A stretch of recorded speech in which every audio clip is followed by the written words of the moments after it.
Siku ya leo pendwa, Mungu nimeweza simama mbele yenu kwa ajili ya mafundisho.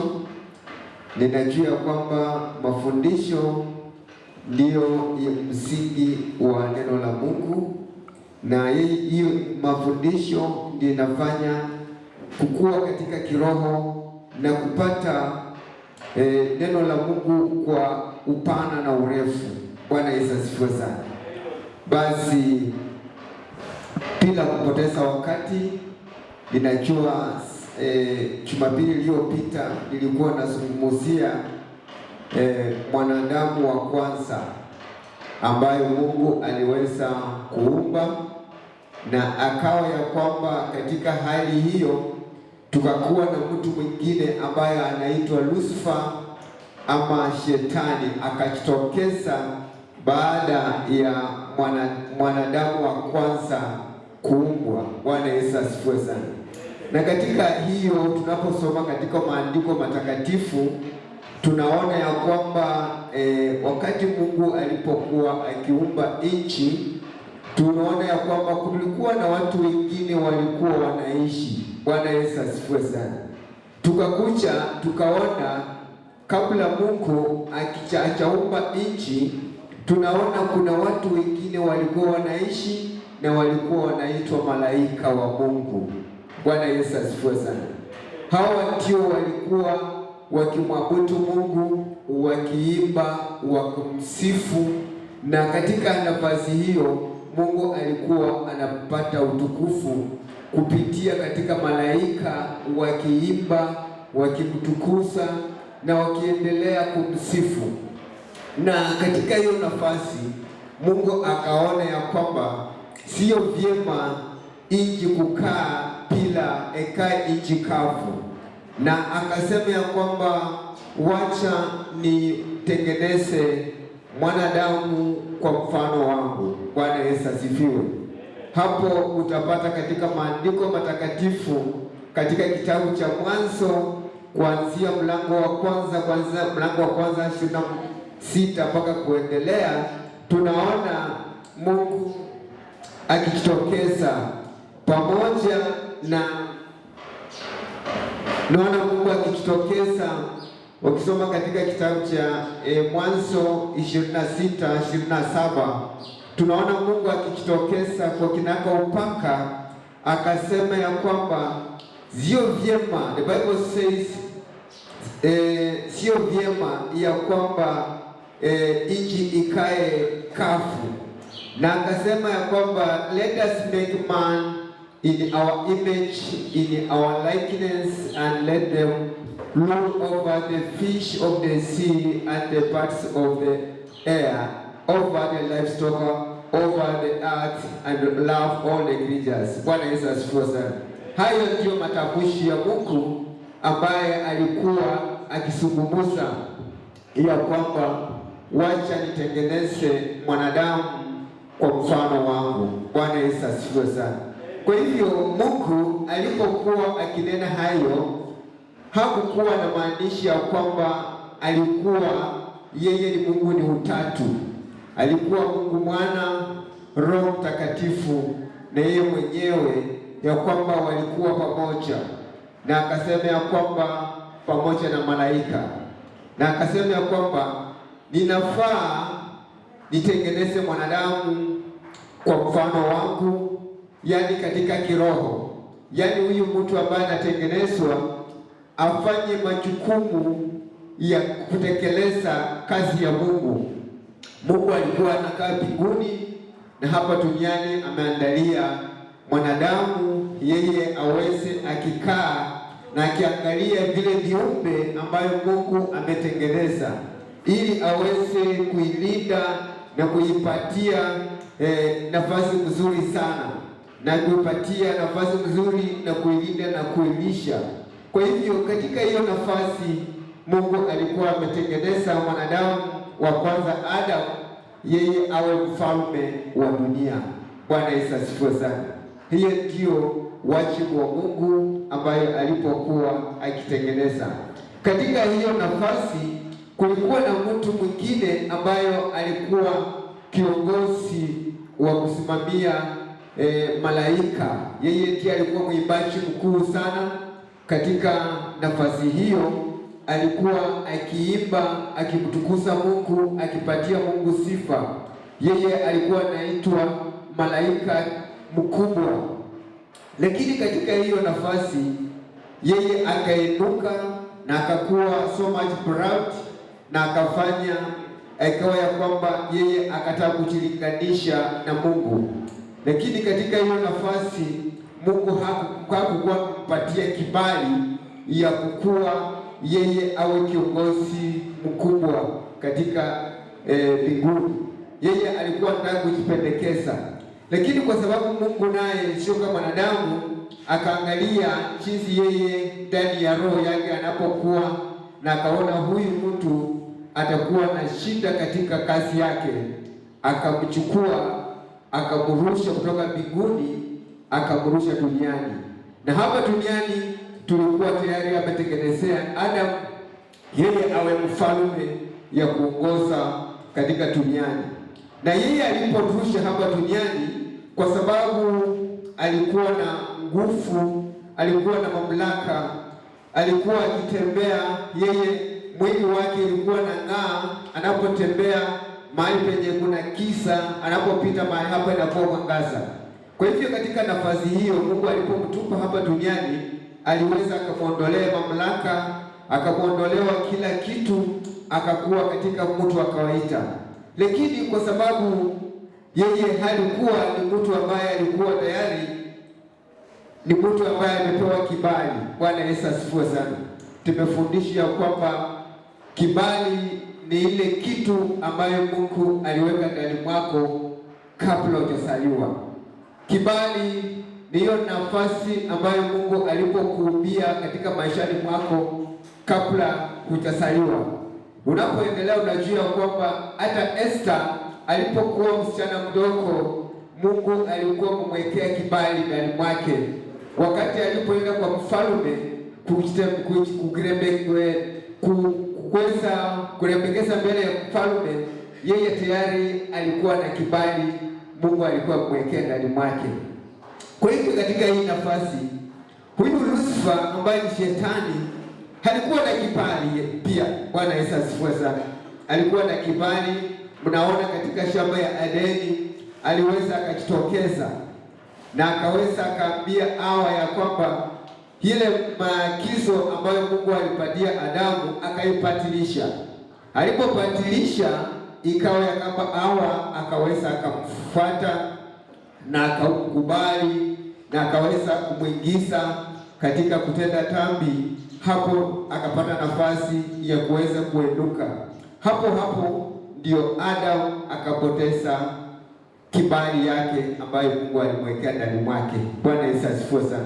Kwa sababu tunajua kwamba Mungu wetu wakati aliumba na Adam alikuwa na mpango mzuri juu ya maishani mwake, juu ya kufanya kazi jinsi alimpatia, kwamba alimuumba kwa mfano wa Mungu ili yeye atakuwa kiongoza. Na kwa sababu ya hiyo aliweza akapoteza kibali ambayo Mungu alimweka ndani mwake.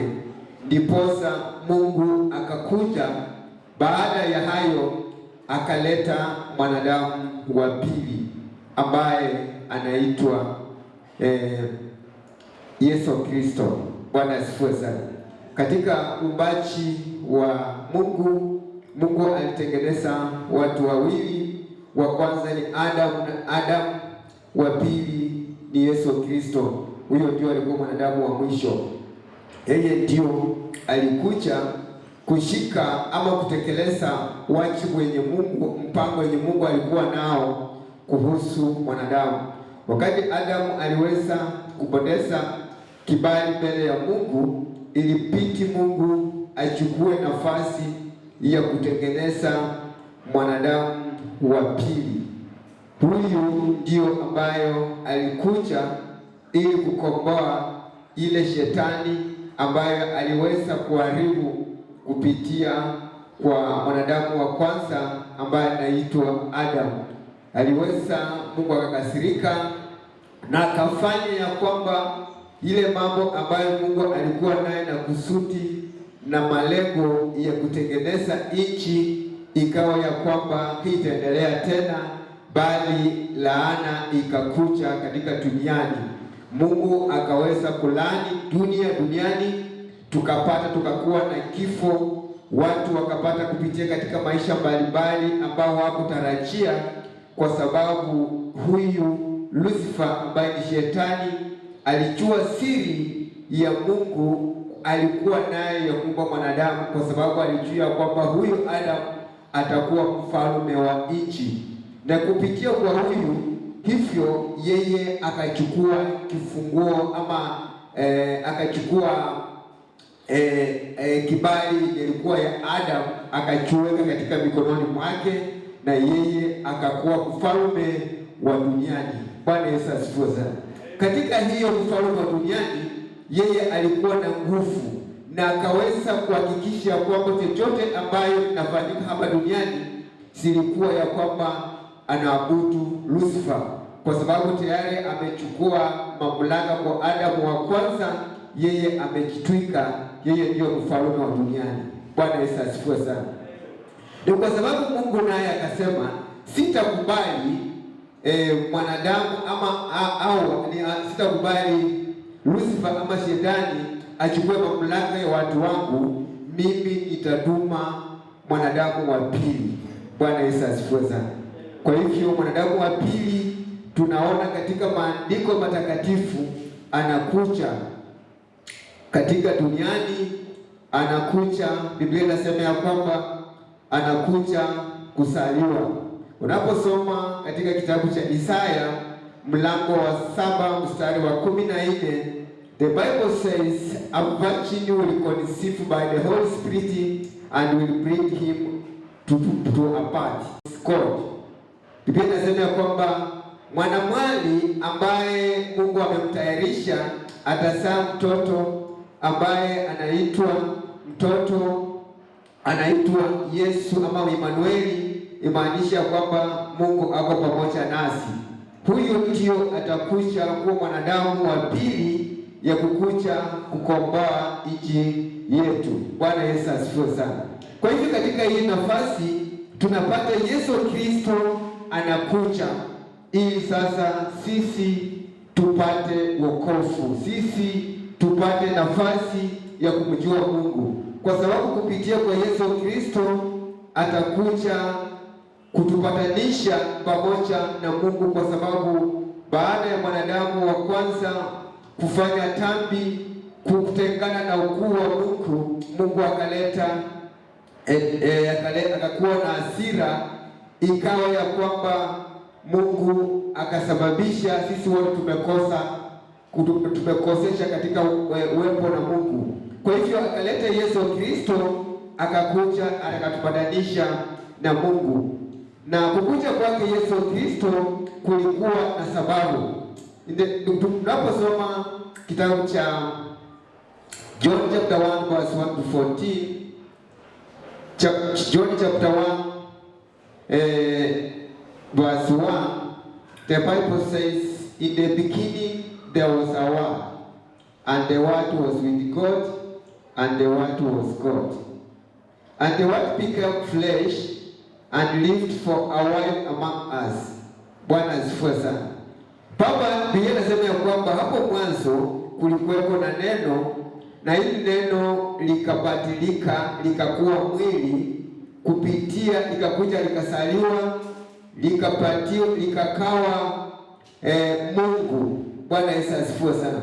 Sasa tumejitokeza ya kwamba Mungu mwenyewe amebadilika kupitia kwa neno, akabadilisha likakuwa mwili, likaenda likazaliwa kupitia kwa mwanadamu, likakuja likakawa ya kwamba mwili pamoja na roho, likabadilika akakuwa Yesu Kristo, ambaye tunasema ya kwamba ukimwangalia mwili ni mwanadamu, ukimwangalia katika kiroho yeye ni Mungu. Bwana Yesu asifiwe sana. Kwa hivyo tunaona anasaliwa ili akuje na nguvu sana ambaye atakuwa nayo, ili mwishowe aweze kunyakua nguvu ya shetani ambayo alichukua kwa mwanadamu wa kwanza. Bwana Yesu asifiwe sana. Kwa hivyo katika hii nafasi tunaona ya kwamba the main purpose of Jesus Christ to come, yani umuhimu wa Yesu Kristo kukuja kwetu katika kuzaliwa kwake, tunaona ya kwamba tunaenda kusoma katika kitabu cha Luka mtakatifu mstari wa 10. Mwenye amepata anaweza kunisomea Luka 19 mstari wa 10. Mwenye anapata kwa Kiswahili, tunataka tuangalie umuhimu wa Yesu Kristo sasa kukuja baada ya sisi kutenda Adamu wa kwanza kutenda dhambi. Sisi tumekosa utukufu wa Mungu, hatuko katika uwepo wa Mungu. Mungu ametuacha. Kuna yule ambaye anakuja kutupatanisha na Mungu ili tukubalike, tujue Mungu na tuweze kufahamu Mungu zaidi, kwa sababu mwenye amekuja ambaye anaitwa Jesus Christ, ambayo ni mwanadamu wa pili, yeye ndiye atatuunganisha na Baba wetu baada mwanadamu wa kwanza kukosa kutii ama kukosa kufuata maagizo ya Mungu. Shetani akakuja akamwingiza katika dhambi. Hebu tusome katika kitabu cha Luka mtakatifu mstari wa 19:10.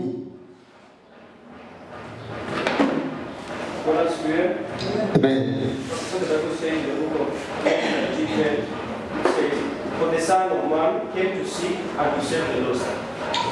Biblia inasema ya kwamba Yesu Kristo sasa amekuja kutafuta. Bwana Yesu asifiwe sana. Amekuja kutafuta na kuokoa waliopotea. Bwana asifiwe sana. Katika hiyo nafasi sisi tulikuwa tumepotelea katika dhambi. Mwanadamu wa kwanza alitupoteza, sisi tuko katika msituni.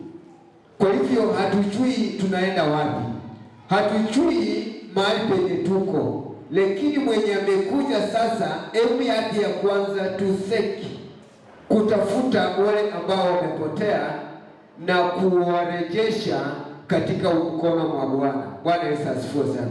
Kwa hivyo katika hii nafasi mahali penye tuko, tunajivunia yule mkombozi wetu Yesu Kristo ambaye amekuja kutafuta waliopotea baada shetani kuchukua mamlaka ya nchi yote na kuharibu. Mwanadamu wa kwanza amechukua control ya nchi. Sasa sisi tuko katika mikononi mwa shetani, tumeteka nyara. Kwa hivyo mwenye amekuja anakuja kutufungua katika mikononi mwa shetani ili tukue huru. Hiyo kitabu inatuambia kwamba Yesu, the main reason for Jesus coming is to seek and save for the lost. Bwana asifiwe sana. Hiyo ndio maana Yesu Kristo, umuhimu wake kukuja. Kama sio Yesu angekuja, alijua kwamba kuna main reason. Second reason, the Bible says in the book of Matthew chapter 20 verse 28. Matthew 20 verse 28. Tunasoma sisi tulikuwa tumenyang'anywa, tulikuwa tumepotezwa, kifo imeingia katika ulimwengu. Sasa kuna mwenye amekuja, hatutakufa tena, bali tutakuwa na uzima wa milele. Kwa hivyo shetani alikuwa amechukua control kwa nchi yetu, na kwa sababu ya hiyo mwenye amekuja anatuletea ufanishi. Matthew chapter 20 verse 28, tunaangalia the main reason of Jesus coming. Tunaangalia umuhimu wa Yesu kukuja. Yesu Kristo alikuja kwa sababu gani? Nataka kusomea Mathayo 20:28. Yesu Kristo baada Adamu, unajua Mungu alipoumba Adamu alikuwa na mpango mzuri, lakini nafasi hiyo tunaona ilifeli, haikufanikiwa. Na mpango wa Mungu alikuwa kazi yake endelee. Na kwa sababu ya hiyo huyo yule ambaye alikuwa anamtegemea ameshindwa, wacha alete mwanadamu wa pili ambapo ni Yesu Kristo. Tunazungumzia yeye anakuja kutekeleza mipango yenye Mungu alikuwa nazo. Mathayo 20:28. Praise the Lord. Amen. The Bible says, just as the Son of Man did not come to be served, but to serve, and to give his life as an ransom for many. Bwana asifiwe sana. Biblia inatuambia kwamba Yesu Kristo amekuja, amekuja yeye awe mtumishi, atumikie. Bwana asifiwe sana. Na kukuja kwake amekuja kutumikia watu. Mahali penye unaona ya kwamba ni shida huko na shida fulani, yeye anakuja kupepa mzigo wako. Bwana Yesu asifiwe sana. Na akasema ya kwamba amekuja kukupatia maisha. Yeye amekuja kuwa sacrifice. Maisha yako ambayo ilinyakuliwa na shetani, mambo yako ambayo unaona ya kwamba hutafaulu, yeye amekuja kukufanikisha. Bwana asifiwe sana. Kuna watu wengi shetani aliweza akawaambia kwamba hamutaingia katika ndoa, hamutapata watoto, hamutafanikiwa. Kukuja kwake yeye kuhakikisha kwamba yale maagizo ambayo utafanikisha inaenda kukokuwa accomplished. Bwana Yesu asifiwe sana. Kwa hivyo Jesus Christ amekuja for the reason kwa katika maisha yetu, amekuja kufanikisha mipango zetu. He has come to fulfill our purpose of our life. Sisi kuishi kwetu, Mungu alikuwa na mpango mzuri katika maishani mwetu. Kwa hivyo Yesu Kristo amekuja kuhakikisha tunaishi maisha kulingana na mpango wa Mungu. Bwana Yesu asifiwe sana. Yeye tunapoishi, kwa sababu Mungu anasema ya kwamba niite nami nitakuonyesha mambo makubwa ambayo ambayo hujawahi kuiona. Kwa hivyo tunapokaa katika wokovu, Yesu Kristo anaenda kucomplish ama kufanikisha mipango yenye Mungu wetu aliweza akatuumba tutekeleze katika maisha yetu. Bwana Yesu asifiwe sana. That is why the Bible says Jesus came to give his life as a ransom and to buy us back. Amekuja kutununua. Bwana asifiwe sana.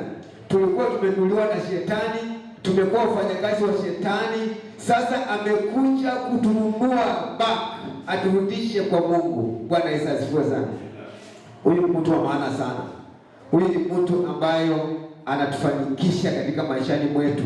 Sisi tulikuwa tumekuwa slaves wa shetani. Yeye Yesu anasema ya kwamba ile pesa ambayo shetani ako nayo anaenda kulipa na kurudisha tena kwa Baba.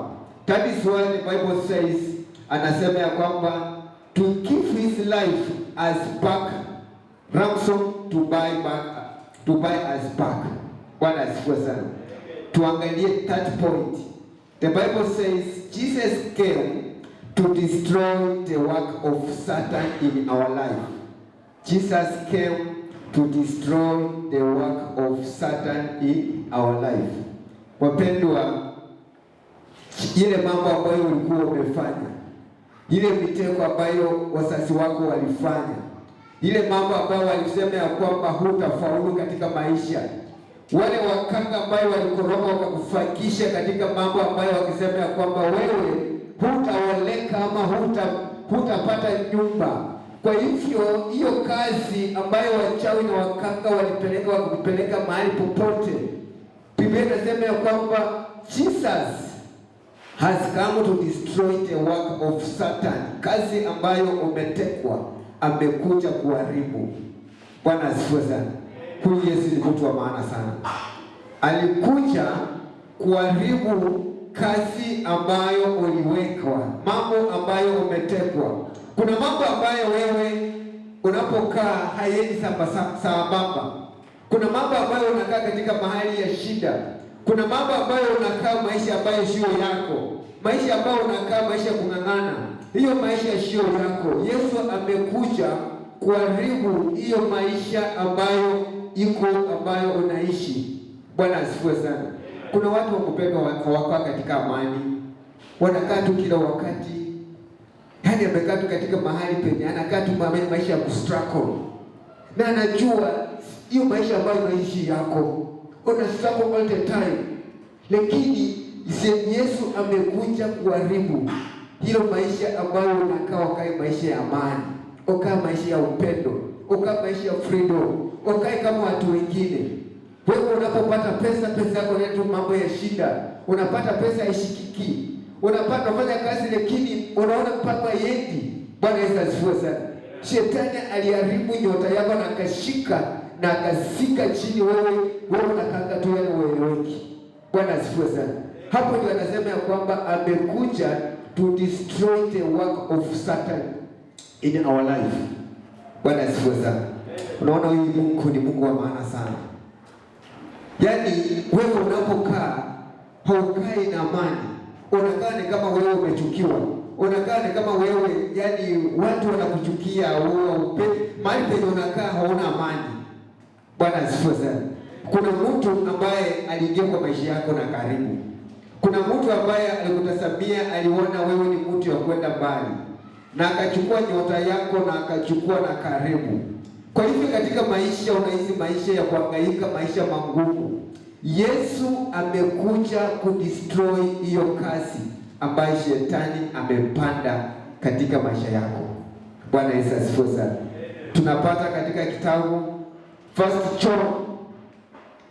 John chapter 3 verse 8. 1 John chapter 3 verse 8.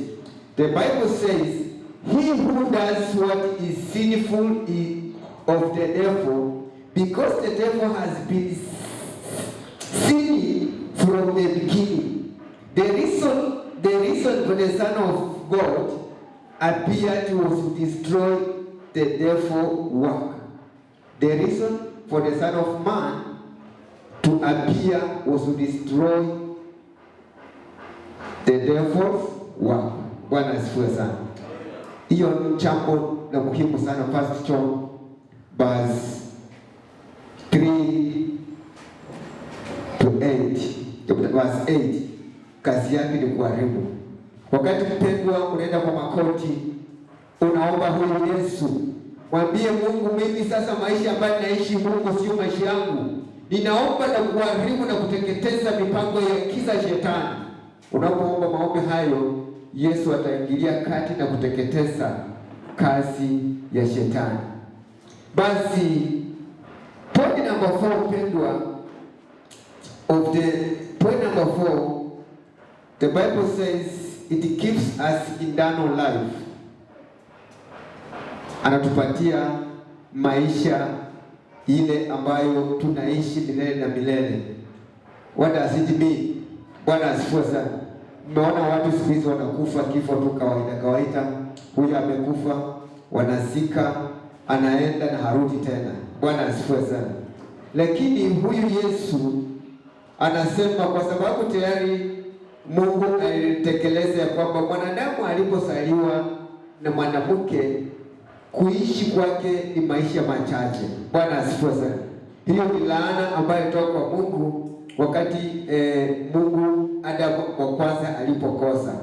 Lakini Yesu anasema ya kwamba hata kama utakufa ukiamini yeye, in the book of John chapter 3 verse 16 anatueleza tu vizuri, wale ambao watamwamini huyu Yesu hawataangamia, pale watakuwa na uzima wa milele. Yaani which means hata kama utakufa wakuzike, kuna siku parapanda italia, Yesu atakuja na kufufua wote waliokufa katika mauti, na wataenda katika hukumuni. Siku hiyo matendo yao, vitabu yao itasomwa. Mahali pale tutakuwa ni wale ambao watenda mambo mazuri, wataenda katika mkono wa kulia, ni wale ambao walifanya makosa wataenda katika mkono wa kushoto, na hapo ndio wataenda katika kuishi maisha ya uzima wa milele. Bwana asifiwe sana. Kwa hivyo wacha tutekeleze, tutende mambo mazuri. Hili parapanda itakapolia, tutakapo wale ambao wamefanya mambo mazuri, tukue miongoni wale ambao wataenda kuishi maisha mazuri, maisha ya milele, maisha ambayo haina chuki, maisha ambayo ya furaha, maisha ambayo tutakuwa tunafanya kazi, maisha ambayo tutakuwa na upendo. Bwana Yesu asifiwe sana. Maisha ambayo tutakuwa na kifo tena. Kwa sababu Yesu anatuahidi ya kwamba yeye amekuja kwa sababu ya kuletea maisha ambayo maisha ya milele. Unaweza pata in the book of 1 John chapter 5 verse 11 to 12. 1 John chapter 5 verse 11 to 12 inasema, he who has the Son has life. He who has the Son has life. He who does not have the Son of God does not have life. Bwana asifiwe sana. Wewe ukikosa huyu Yesu, wewe hauna maisha. Lakini ukiwa na Yesu ndani mwako, una maisha ya baadaye. Bwana Yesu asifiwe sana. Kwa hivyo hii neno lilituambia kwamba Yesu, ukiwa na Yesu una maisha ya baadaye. Bwana Yesu asifiwe sana. Tuangalie 6 point. Pointi namba 6. Point namba 6. Bwana Yesu asifiwe sana. Is it 4, 5 or 6? 5, yeah. Jesus Christ give us new path. Jesus Christ give us new path into the family of God.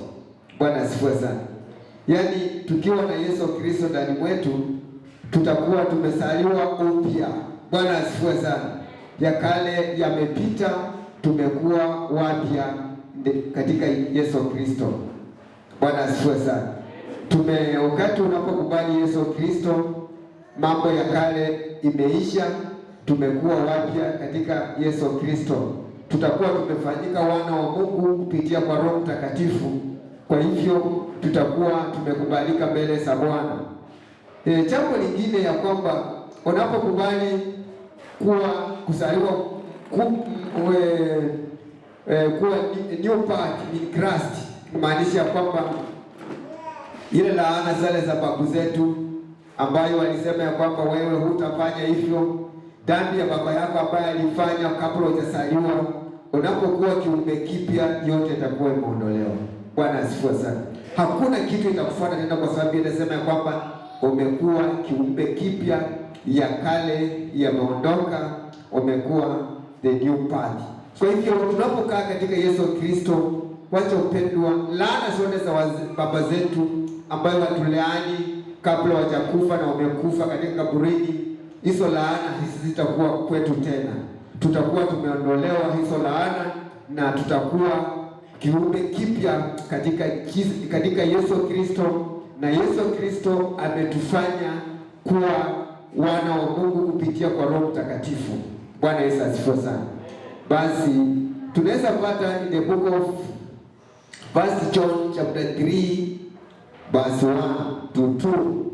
Unapata hii mambo hapo, utaanza kujisomea polepole uone ya kwamba kumbe ninapokuwa katika kiumbe kipya, hii mambo ya kale, hii matusi yenye babangu alisema ya kwamba wewe hutafanikiwa, ninapokuwa kiumbe kipya, kumbe nitakuwa zote zimeondoka, nitakuwa mambo yamekuwa mambo mapya. Bwana Yesu asifiwe sana. Kwa hivyo enda usome tu vizuri, itakuelekeza. But point number 6, the Bible says Jesus Christ restores our fellowship with God the Father. Bwana asifiwe sana. Yeye anaweka sisi karibu sana na Mungu. The Bible says restore our fellowship with God the Father. Tunapoomba kupitia kwa Yesu Kristo, yeye anatuunganisha pamoja na Mungu, anatuweka karibu na Mungu. Anafanya tunapokuwa mahali hapa, tunakuwa katika uwepo na Mungu. Anatusuia, tunafanya anatukabidhi katika Bwana. Bwana Yesu asifiwe sana. Anatuweka karibu na Mungu kwa sababu yeye, tunapokuwa karibu na yeye. Bwana Yesu asifiwe sana. Kwa hivyo wapendwa, wacha tukae ndani ya Kristo. Huyu mwanadamu wa pili ni mtu wa maana sana. Anatuambia kwamba tunapokaa karibu na yeye, anafanya tunakaa katika uwepo wa Mungu. Hatuwezi enda Mungu tunapoomba kupitia kwa jina lake, na yeye anaweza shawisha Mungu akwambia kwamba Mungu, tenda haya, fanikisha huyu mtu. Wacha Mungu kufanikisha, mbariki. Yeye pia anaweka uzito, anaambia Mungu ya kwamba huyu Mungu, tenda muujiza, fanikisha huyu mtu. Kwa hivyo anakutoa karibu na Mungu. Naweza pata katika kitabu cha 1 John chapter 1 verse 3. Mungu anisomee hiyo kitabu 1 John chapter 1 to 3. 1 John chapter 1 to 3. Chapter 1 verse 3.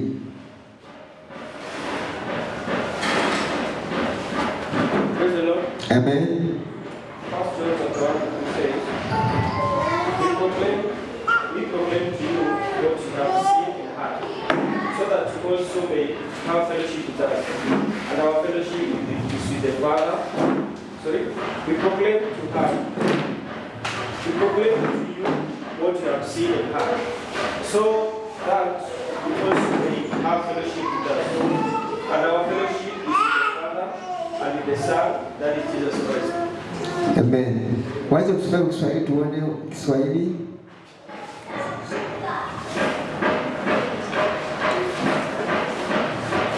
Nasema hilo tuliloliona na kulisikia kwa wahubiri na ninyi, ili nami pia mpate kushirikiana nasi, na ushirika wetu ni pamoja na Baba na pamoja na Mwana wake Yesu Kristo. Bwana Yesu asifiwe. Unajua ametueleza ya kwamba yale mambo ambayo tumesikia kuhusu mambo ya Mungu, tumehubiria Mungu ni nani, Mungu ni mkuu, anafanya kazi gani. Katika anatuhimiza ya kwamba yale mambo ambayo umesikia tuzingatie, tuwe katika ushirikiano na Mungu. Na katika kufanya hivyo hakika tutafanikiwa, kwa sababu ile ambayo tumesikia inatuletea ufanisi. Bwana Yesu asifiwe sana. Basi katika hiyo nafasi, the Bible says Jesus came to show us what is God is like. Bwana asifiwe sana. Yaani amekuja kutuonyesha picha ya Mungu, vile Mungu wako, vile Mungu amekuja kutuelekeza, kufundisha nani mwenye amewahi kuona Mungu. Yeye anasema ya kwamba ukiniona mimi utakuwa umeona baba yangu. Bwana asifiwe sana. Yaani amekuja kuleta picha ya Mungu, na kwa sababu yeye amekuja kama mwanadamu ambaye unamuona kimwili, lakini yeye ambaye anafanya kwa nguvu ya Mungu.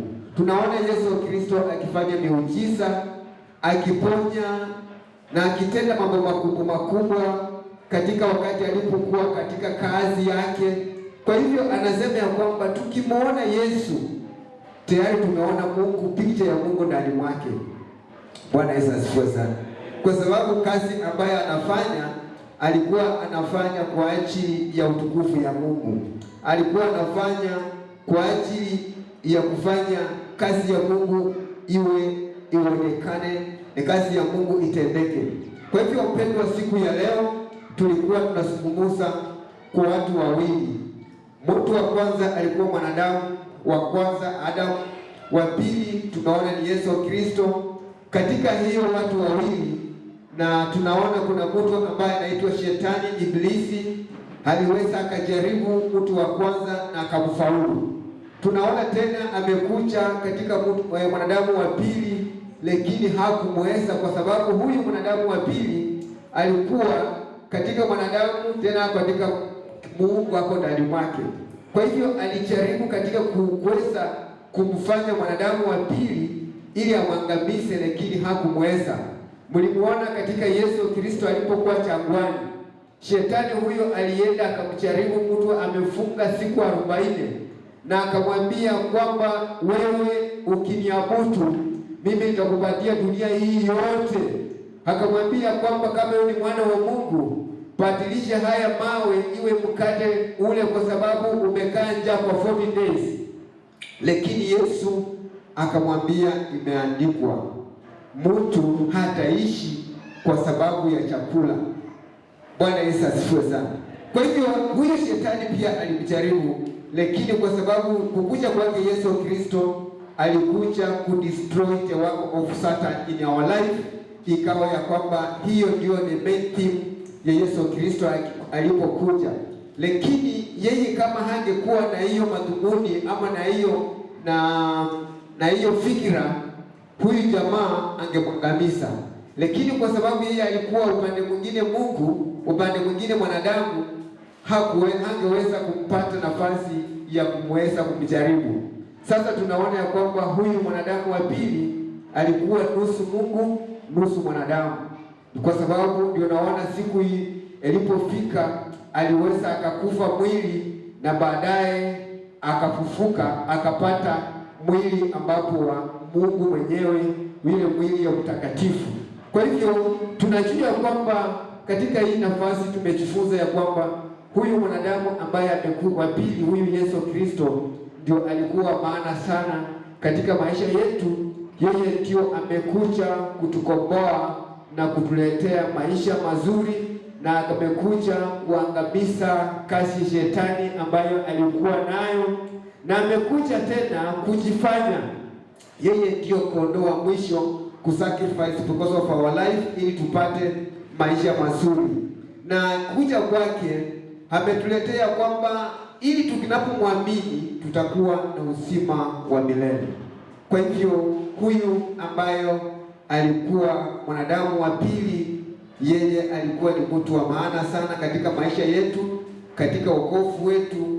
ametuelekeza ya kwamba bila yeye hatungeona Mungu, bila yeye hatungepata wokovu, bila yeye kukufa na kufuka ili aende apate nafasi ya kunyang'anya shetani kifunguo ya kufa na mauti, hatungekuwa na uzima wa milele. Hatungekuwa tunakufa tu na tuende tunapotea, lakini yeye alipokuja ametuandalia njia. Kuna yeye ndio njia, yeye ndio uzima katika maishani mwetu.